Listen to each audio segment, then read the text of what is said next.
স্ত্রীর এমন কিছু অন্যায় আছে যে অন্যায় স্বামী কখনোই ক্ষমা করতে পারে না, এবং এই অন্যায়গুলো এতটা সিরিয়াস, এতটা মারাত্মক, এতটা সেনসিটিভ, এতটা ডেঞ্জারাস যে এই অন্যায়গুলোর মধ্যে যে কোনো একটা অন্যায় যদি স্বামী কখনো খুঁজে পায়, সেই সংসারটা বিচ্ছেদ পর্যন্ত গড়িয়ে যায়, তালাক পর্যন্ত গড়িয়ে যায়। এজন্য আমার প্রিয় বোনদেরকে বলতে চাই, এই অন্যায়গুলো কখনো ভুলেও করবেন না যদি আপনি আপনার ম্যারিড লাইফে হ্যাপি হতে চান। এগুলো মারাত্মক বড় অন্যায়। আমি পয়েন্টগুলো বলার পূর্বে আগেই দোয়া করি আল্লাহর কাছে সবাইকে নিয়ে, আল্লাহ প্রত্যেকটা মা বোনকে, প্রত্যেকটা ওয়াইফকে এই অন্যায়গুলোর থেকে বেঁচে থাকার তৌফিক দান করুক। পড়েন সবাই আমিন।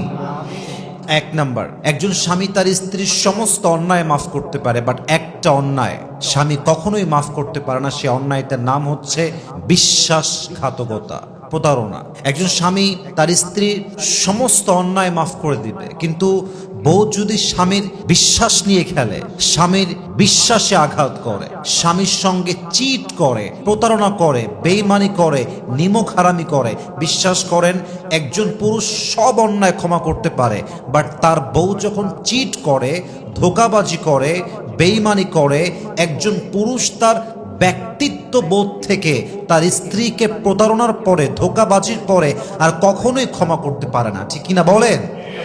মাথায় রাখবেন, দেওয়ালের রং নষ্ট হয়ে গেলে আবার রং করা যায়।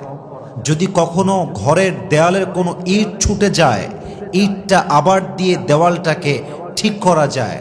যদি কখনো কাগজ ছিঁড়ে যায়, সেটাকে ব্ল্যাক টিপ দিয়ে আবার জোড়া লাগানো যায়। বাট বিশ্বাস এমন একটা সেন্সিটিভ জিনিস, এটা একদম স্বচ্ছ কাচের মতো। এটা একবার যখন ভেঙে যায়, সম্পর্ক বিচ্ছেদ না হওয়া পর্যন্ত এই বিশ্বাসের যে আঘাত, এটা এত সেন্সিটিভ, সম্পর্ক শেষ না হওয়া পর্যন্ত এটার ফলাফল শেষ হয় না। ঠিক কিনা বলেন? এর জন্য মাথায় রাখবেন, বিশ্বাস বড় বড় দামি জিনিস। আল্লাহ তাআলা বলেছেন, ইয়া আইয়ুহাল্লাযীনা আমানু লা তাখুনুল্লাহা ওয়ার রাসূলা ওয়া তাখুনু আমানাতিকুম।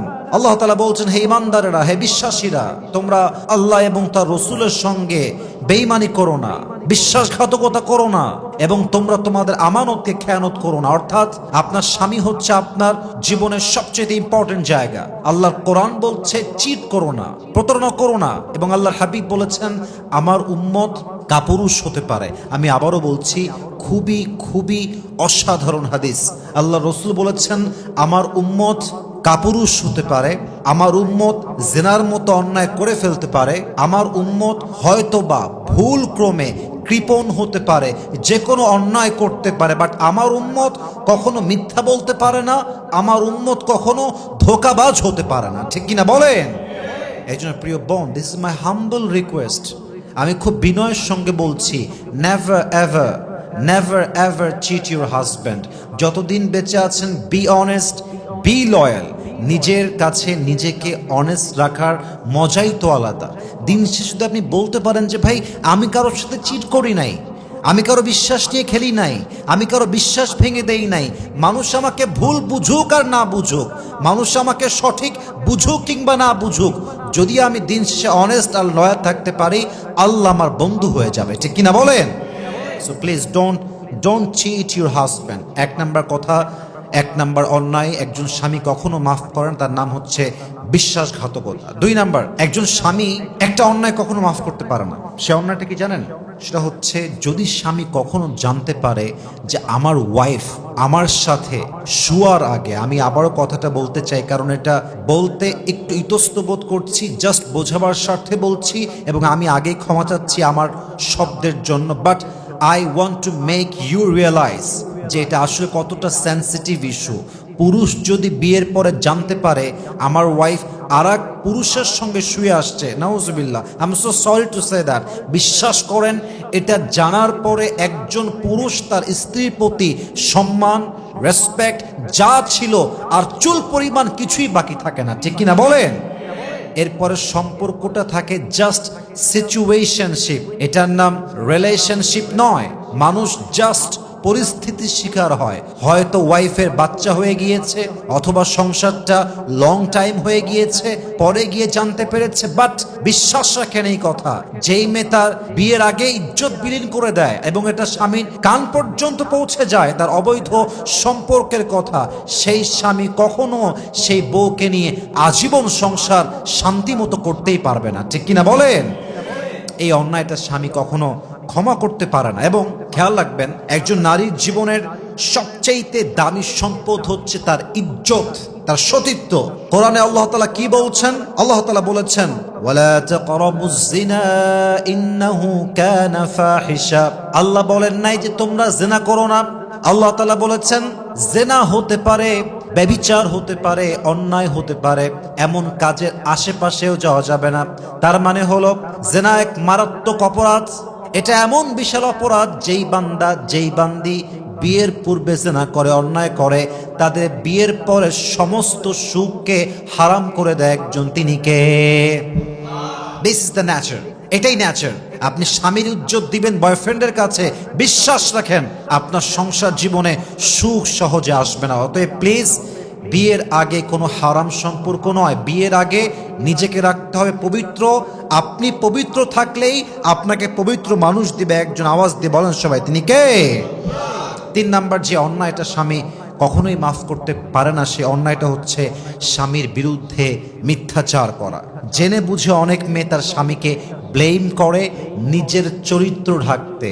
জেনে বুঝে অনেক মেয়ে তার স্বামীকে মিথ্যা অপবাদ দেয় স্বামীকে সমাজের সামনে ছোট করতে। আমার বড্ড অবাক লাগে, কিছু মেয়ে স্বামীর বিরুদ্ধাচারণ করে, স্বামীর এগেইনস্টে কথা বলে, স্বামীকে মিথ্যা ব্লেম দেয়, আবার সেই মেয়েটাই স্বামীর কাছে ভালোবাসা চায়, সেই মেয়েটাই স্বামীর কাছে রেসপেক্ট চায়। আপনি মিথ্যা ব্লেম দিবেন, যেই অন্যায়টা স্বামী করে নাই তা তার মাথার উপরে চাপাই দিবেন, আবার সে স্বামীর থেকে ভালোবাসা চাইবেন। আমি বলবো, how funny it is, how can you expect like this? আমার মনে হয় কাউকে মিথ্যা ব্লেম চাপিয়ে দিয়ে তার থেকে রেসপেক্ট আশা করা, এটা কখনো একজন বুদ্ধিমান মানুষের কাজ হতেই পারে না। ঠিক কিনা বলেন? অতএব ডোন্ট ব্লেম ইউর হাজব্যান্ড। যা হয়ে গেছে হয়ে গেছে। নিজের চরিত্র ঢাকতে, নিজের অন্যায়কে ঢাকতে স্বামীকে মিথ্যা অপবাদ দিবেন, তখনই মাথায় রাখবেন সংসার 90% ভেঙে গেছে। এখন জাস্ট তালাক পেপারে সই করাটা আপনাদের বাকি আছে। অতএব never ever in your married life please don't blame on your husband. আমার স্বামী ভালো হোক খারাপ হোক, এটা আমার স্বামী। আমার স্বামীকে আমি বেঁচে থাকা অবস্থায় মিথ্যা অপবাদ দিতেই পারবো না। ঠিক কিনা বলেন? স্বামী কখনো মিথ্যা অপবাদ সহ্য করতে পারে না। 3 নাম্বার। 4 নাম্বার হচ্ছে, এটা বলে আমি আমার লেকচারকে শেষ করতে চাই, সেটা হচ্ছে কিছু ওয়াইফ কিংবা কিছু নারী আছে যাদের মুখে যদি 10টা কথা বের হয়, 9টাই বের হয় মিথ্যা। ইভেন অনেক ওয়াইফ আছে বেঈমান টাইপের, চগলখোর টাইপের, মিথ্যাবাদী টাইপের। বিশ্বাস রাখেন, স্বামী যখন বুঝে ফেলে যে আমার বউটা মিথ্যাবাদী, কথায় কথায় মিথ্যা বলে, তার পুরো জীবনটাই মিথ্যা, তার ভালোবাসা মিথ্যা, তার আচরণ মিথ্যা, তার কথা মিথ্যা, বিশ্বাস করেন ফারাজা লানাতুল্লাহি আলাল কাযিবিন, এই আয়াতটা সবসময় মাথায় রাখবেন। আল্লাহ তাআলা মিথ্যাবাদীদের উপরে লানত করেছেন। যারা মিথ্যাবাদী এদের উপরে আল্লাহর অভিশাপ নাজিল হতে থাকে। আর মিথ্যাবাদী কখনো কারোর সঙ্গে সংসার জীবনে আজীবন লং লাস্ট করতেই পারে না। ঠিক কিনা বলেন? মিথ্যা বলবেন না স্বামীর সামনে, যা সত্য তা প্রকাশ করবেন। সম্পর্ক টিকলে টিকবে আল্লাহর ভরসায় সবকিছু। বাট যতদিন বেঁচে আছি, যে বিষয়টা আমার স্বামী জেনেই যাবে, লুকাবার কোনো ওয়ে নাই। আমি বেঁচে থাকতে স্বামীর সামনে মিথ্যা নয়, আমার জবান দিয়ে সত্য কথাই বলবো। ঠিক কিনা বলেন? আল্লাহ তাআলা বলেছেন, ইয়া আইয়ুহাল্লাযীনা আমানুত্তাকুল্লাহা ওয়া কুনু মা'আস সাদিকিন, O you who believed speak the truth and be with the people of believers, be with the people those who speak always truth, যারা সত্য বলে, যারা সত্যবাদী, তাদের সঙ্গে থাকো এবং তুমিও তোমার জবান দিয়ে সত্য কথা বলো। এই আদেশটা দিয়েছে একজন। আওয়াজ দিয়ে বলেন সবাই, তিনি কে? অতএব আপনাকে সত্য বলতে হবে, and you have to be stay with the people those who are from believers, যারা বিশ্বাসী, and he speaks the truth, যে সত্য বলে তার সঙ্গে আমি আছি, মিথ্যাবাদীর সঙ্গে আমার কোনো সম্পর্ক থাকতেই পারে না। অতএব খবরদার, never ever in your entire life যদি আপনি আপনার বিবাহিত জীবনে সুখী হতে চান, মিথ্যা বলবেন না। স্বামী ছাড়া কারো কাছে ইজ্জত বিলিয়ে দিবেন না। যদি আপনি আপনার বিবাহিত জীবনে সুখী হতে চান, স্বামীকে মিথ্যা অপবাদ চাপাই দিবেন না। স্বামীর সঙ্গে বেঈমানি করবেন না। যে মিথ্যা বলে, যে বেঈমানি করে, যে নিমক হারামি করে, সে আজীবন কোথাও সংসার জীবনে টিকতেই পারবে না। ঠিক কিনা বলেন? আল্লাহ প্রত্যেকটা মা বোনকে এই অন্যায়গুলো থেকে বেঁচে থাকার তৌফিক দান করুক। আমরা সকলেই জবান খুলে পড়ছি আমিন।